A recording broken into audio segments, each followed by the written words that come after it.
देखिए, आम्ल और भस्म टॉपिक में अगले वीडियो में हम लोग दो थ्योरी पढ़ लिए थे। आर्हेनियस के आधार पर आम्ल और भस्म का परिभाषा और ब्रोस्टेंट और लॉरी के आधार पर आम्ल और भस्म का परिभाषा। आज हम लोग देखते हैं लेविस के सिद्धांत के आधार पर। लेविस के सिद्धांत में सबसे इम्पोर्टेंट टॉपिक है आपका लोन पेयर। तो पहली बात है इलेक्ट्रॉन युग्म यानी कि निर्जन युग्म। लोन पेयर किसको कहते हैं? तो कोई भी जब अभी कंपाउंड का फॉर्मेशन होता है तो सारे इलेक्ट्रॉन भाग नहीं लेते। अगर सारे इलेक्ट्रॉन भाग ले लेंगे तो उस कंडीशन में उसमें लोन पेयर का निर्माण नहीं होगा। कम से कम एक जोड़ा जो शेष इलेक्ट्रॉन रेस्ट अमाउंट में रह जाते हैं, तो जो बचे हुए इलेक्ट्रॉन है एक जोड़े, वही एक जोड़े इलेक्ट्रॉन कहलाते हैं लोन पेयर। तो आम्ल भस्म के आधार से लेविस ने क्या कहा था? अम्ल वह पदार्थ है जो इलेक्ट्रॉन युग्म को यानी कि लोन पेयर को ग्रहण करता है, यानी कि जो लोन एक जोड़े इलेक्ट्रॉन को लेता है, जो एक जोड़े इलेक्ट्रॉन को ग्रहण करेगा उसे हम लोग अम्ल कहेंगे। और भस्म वह पदार्थ है जो इलेक्ट्रॉन युग्म को प्रदान करता है, यानी कि जो इलेक्ट्रॉन एक जोड़े इलेक्ट्रॉन को देने वाला होता है उसे भस्म कहते हैं, और जो एक पेयर इलेक्ट्रॉन को लेने वाला होता है उसे अम्ल कहते हैं। अब कैसे इसको देखिए, हम यहाँ क्लासिफाइड करते हैं। जैसे BF3 और NH3 BF3। अब यहाँ B के लास्ट वास्तव कक्षा में 3 इलेक्ट्रॉन 1 2 3 F और F, इसके साथ बॉन्ड बनाएगा सिंगल बॉन्ड। यहाँ है N, नाइट्रोजन के वास्तव कक्षा में 5 इलेक्ट्रॉन, यह 3 हाइड्रोजन के साथ शेयरिंग करेगा, और एक पेयर जो इलेक्ट्रॉन है इसका रेस्ट अमाउंट में बचे। तो ये जो बचा हुआ इलेक्ट्रॉन है एक पेयर के रूप में, यही कहलाएगा लोन पेयर यानी निर्जन युग्म। अब जब अष्टक पूरा करता है तो ये अपने 2 इलेक्ट्रॉन को बोरॉन को देता। तो एक पेयर ग्रहण किया, तो ग्रहण किया कौन? बोरॉन। तो जो इलेक्ट्रॉन पेयर को ग्रहण करेगा यानी कि बोरॉन ग्रहण करने वाला है, तो ये आपका कहलाएगा अम्ल यानी लेविस अम्ल। और देने वाला कौन है? तो NH3 अपने एक पेयर को दे रहा है, तो ये दाता है, तो ये कहलाएगा भस्म। इसी प्रकार NH3 BF3 का निर्माण होता है, जो एक अपने लोन पेयर को एक पेयर को BF3 को देता है, और देने वाला कौन है? NH3। तो जो देता है तो वो कहलाएगा भस्म, और जो ग्रहण करता है यानी कि BF3 ग्रहण करता है तो ये कहलाता है अम्ल। चौथा है अनुबद्ध अम्ल और भस्म, कंजुगेट एसिड और बेस। तो कहता है कि जब अम्ल और भस्म के बीच में वैसा अम्ल और भस्म जिसके बीच में मात्र H आयन का अंतर हो, तब वह अम्ल और भस्म का ऐसा जोड़ा जिसके बीच में H आयन का अंतर होता है उसे अनुबद्ध अम्ल और भस्म कहलाता है। जैसे अब यहाँ एक अम्ल है HCl, तो Cl और HCl के बीच में Cl और HCl, यहाँ देखिए ध्यान दीजिएगा, Cl आयन और HCl के बीच में H का फर्क है, तो ये कहलाएगा, ये आपका अम्ल है, लेकिन जब अंतर हो जाएगा तो ये कहलाएगा भस्म। उसी प्रकार NH3 और NH4 आयन में NH4 आयन और NH3 में H आयन का अंतर है, तो NH3 और NH4 के बीच में ये NH3 आपका भस्म कहलाएगा और NH4 आयन कहलाएगा अनुबद्ध अम्ल। तो जब अम्ल और भस्म के बीच में H आयन, दोनों जोड़े के बीच में जब H आयन का फर्क होगा तो उस कंडीशन को हम लोग कहते हैं अनुबद्ध अम्ल और भस्म। इस प्रकार 10th क्लास में जितना आपका वैज्ञानिक पद्धति के आधार पर जो अम्ल और भस्म का परिभाषा था वो आपको हम लोग 4 कंसेप्ट के रूप में खत्म कर दिए। अब ये आपका अम्ल और भस्म का परिभाषा वैज्ञानिक पद्धति के आधार पर समाप्त।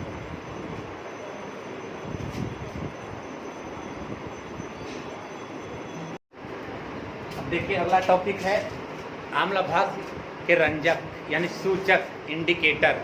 इंडिकेटर का मतलब होता ही है परिवर्तन। अब जैसे रंग परिवर्तन करना हो या गाड़ी में भी देखेंगे ये इंडिकेटर लगा होता है जो निर्देशित करता है कि हमको दाएं जाना है, हमको बाएं जाना है, हमको सीधे जाना है। उसी प्रकार अम्ल और भस्म में भी कुछ ऐसे रंजक होते हैं जिसके प्रभाव से उसके रंग में परिवर्तन हो जाता है। तो जो आम्ल और भस्म के रंगों को परिवर्तन को दर्शाता है, उस परिवर्तन को दर्शाने वाले पदार्थ कहलाते हैं सूचक, यानी कि इंडिकेटर। तो इंडिकेटर एक वैसे पदार्थ है, बाहरी पदार्थ है कि जो कि आम्ल और भस्म में डालने के पश्चात उसके कलर में परिवर्तन हो जाएगा, उसके रंग में परिवर्तन हो जाएगा। तो उस पदार्थ को हम लोग कहते हैं सूचक। अब सूचक में जैसे लिटमस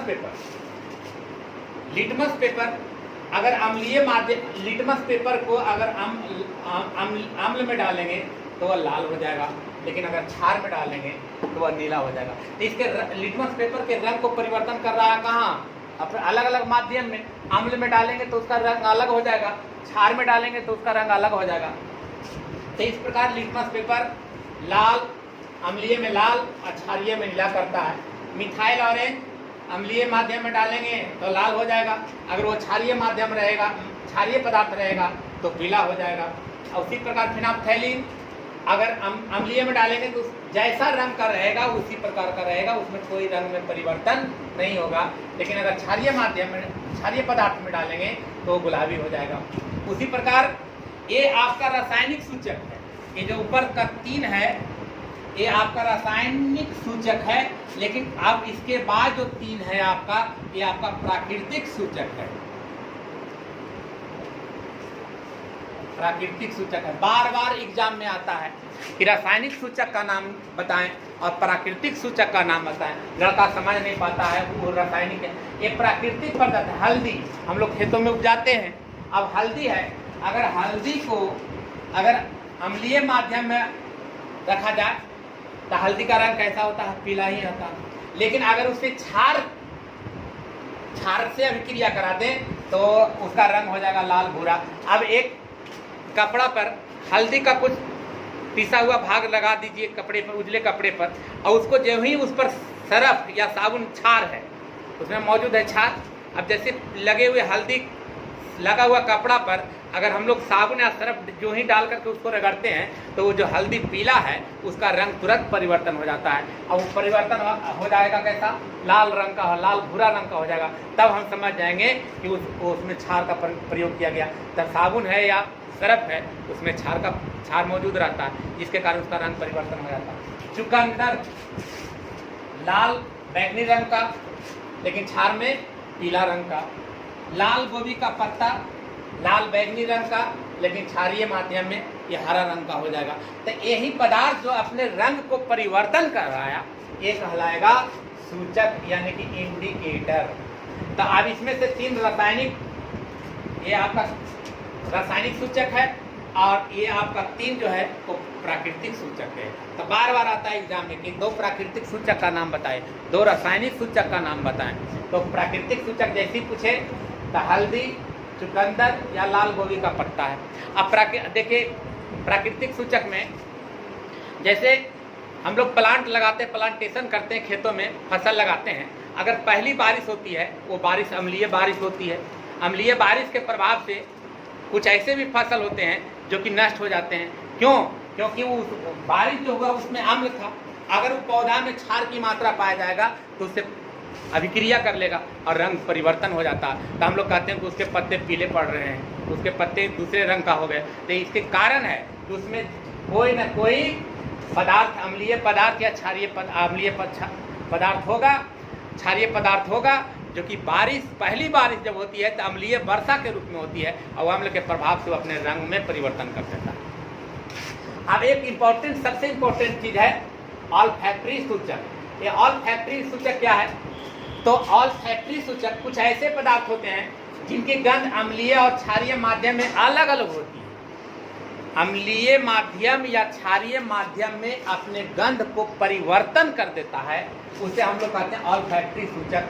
जैसे प्याज और लौंग का तेल, लवंग का तेल, इसी लवंग को ही हम लोग लौंग का तेल कहते हैं। इस ऑल्फैक्टरी सूचक के माध्यम से अगर कोई व्यक्ति अंधा है तो अंधा व्यक्ति भी उसके गंध से, अम्लीय और क्षारीयता की गंध से उसको पकड़ सकता है वह अम्लीय है या क्षारीय है। तो उस सूचक को हम लोग कहते हैं ऑल्फैक्टरी सूचक। ऑल्फैक्टरी सूचक के माध्यम से कोई अंधा व्यक्ति ही क्षारीय माध्यम या अम्लीय माध्यम की गणना करता है, उस सूचक को कहते हैं ऑल्फैक्टरी। इस प्रकार आपका इंडिकेटर समाप्त हो गया, यानी सूचक आपका समाप्त हो गया। अम्ल और क्षार का परिभाषा भी समाप्त हो गया। अब अगले टॉपिक के रूप में हम लोग पढ़ेंगे लवण। जो थर्ड टॉपिक है, अम्ल खत्म हो गया, क्षार खत्म हो गया, अब थर्ड टॉपिक है लवण। तो लवण का निर्माण और लवण का गुण, लवण का उपयोग हम लोग अगले टॉपिक में देखेंगे कि लवण क्या है। इसके बारे में पूरे इंट्रोडक्शन हम लोग अगले वीडियो में लेक्चर नंबर 6 में देखेंगे। तब तक के लिए धन्यवाद।